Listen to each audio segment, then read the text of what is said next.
వీడికి ఈ జగన్మోహన్ రెడ్డికి తల్లి చెల్లి బాబాయ్ అన్నది భేదాలు లేవండి. అధికారం కోసం ఓట్ల కోసం బాబాయ్ అని చంపినటువంటి దుర్మార్గులు వీళ్ళు. చంపేసి బాబాయిని చంపేసి చంద్రబాబుని చంపేసినట్టు చెప్పినట్టు మూర్ఖులు వీళ్ళు. అయ్యని పోతున్నవాడు చమరిపోతాడు లెక్కలకి. సొంత బాబాయిని చెప్పుకున్నాడు అయ్యని పోతే లెక్కండి వాళ్ళకి. మీ అంతా లెక్కండి.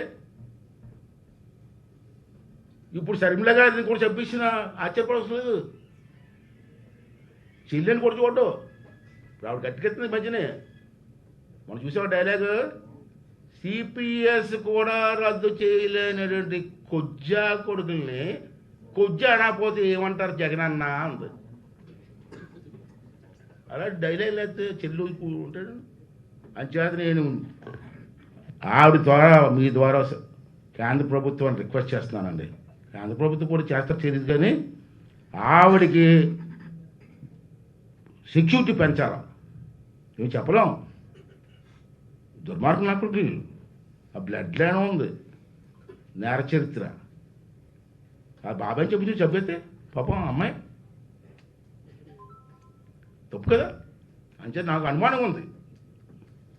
అంచేత ఆవిడకి సెక్యూరిటీ పెంచాలి, బ్లాక్ ట్యాక్స్ సెక్యూరిటీ ఇవ్వాలి ఆవిడకి.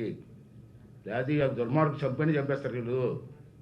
ఆవిడని కాపాడుకోవాల్సిన బాధ్యత కాంగ్రెస్ పార్టీకి ఉంది. వాళ్ళు డిమాండ్ చేయాలి, ఆవిడ సెక్యూరిటీ పెంచాలని చెప్పి నేను మీ ద్వారా ఆవిడకి నేను రికమెండేషన్ కాదు, ఇది డిమాండ్ చేస్తున్నాం మా పార్టీ తరఫున. చాలా దుర్మార్గం అండి, చిన్న విషయం కాదు. ఏముందండి ఆ అమ్మాయి ఉన్నది చెప్తుంది, ఉన్న విషయం చెప్తుంది. రాజశేఖర రెడ్డి గారు ఆత్మ ఎవరు తెలుసు కదా మీకు? కేవీపీ. మొన్న నేను పెళ్ళిలో కలిసాం, సరదా కూర్చొని మా పెళ్ళి టైం ఉంది కూర్చొని మాట్లాడుతుంటే ఏంటంటే గొడవ, ఫ్యామిలీ గొడవ మామూలు కలిపాను నేను. ఏమీ లేదండి, రాజశేఖర రెడ్డి గారికి ఈ అమ్మాయి అంటే బాగా ఇష్టం. ఎవరికి? షర్మిల అంటే బాగా ఇష్టం. అంటే అంచేత ఆవిడికి ప్రత్యేకంగా ఒక వాటా రాశారట. కూతురి మీద అభిమానంతో కొంత రాస్తారు కదా కొడుకులు రాశారట. ఇప్పుడు వాటా సెటిల్ చేయలేదు ఇతను. ఎందుకు సెటిల్ చేయలేదట? దానికి రీజన్ చెప్పాడట. తల్లి అడిగింది కదా, తల్లి అడుగుతుంది కదా. రీజన్ ఏంటంటే చేసింది విచిత్రమైన రీజన్. నా ఆస్తులన్నీ ఈడీ జప్తులో ఉన్నాయి కదా, మొత్తం ఆస్తులన్నీ కూడా కోర్టులో ఉన్నాయి కదండి. జగన్మోహన్ రెడ్డి అన్నాడట, రేపు కానీ కోర్టు నాకు వ్యతిరేకంగా చెప్పి నా ఆస్తులన్నీ పోయి అనుకో, మరి చెల్లి వాటా నాకు చెల్లి ఆస్తులు నాకు వాటా రావాలి కదా అన్నాడు. చూడండి ఎక్కడికా చేసాడు. ముందు చూపు, చాలా ముందు చూపు, చిన్న విషయం కాదు. ఇవన్నీ కూడా జరుగుతున్నాయండి రాష్ట్రంలో. సొంత ఫ్యామిలీ లేదు, ఏదో అధికారం కోసం ఏవైనా చేయగలడు దుర్మార్గులు. అటువంటి దుర్మార్గులు. నేను ఈ మాట ఎందుకన్నానంటే సెక్యూరిటీ అని, నిన్న సజ్జల రామకృష్ణారెడ్డి అయినా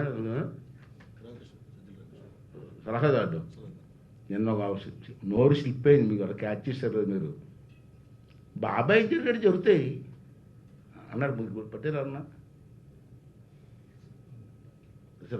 నిన్న మొన్న చూడండి జరుగుతాయండి. అనుకోకుండా బాబాయ్ జరిగింది అలాగే జరగవచ్చు. షర్మిల పేరు ఎత్తకుండా అంటే ఇప్పుడు నుంచి ప్లాన్ చేస్తారంటే రేపు ఆవిడ డైరెక్ట్ అటాక్ ఇస్తుంది కాబట్టి ఏమైనా జరగవచ్చు అనేటువంటి భావన నాకు ఉంది. అంటే సెక్యూరిటీ పట్టుకుని డిమాండ్ చేస్తున్నాను. ఏమైనా అడిగితే అడగండి.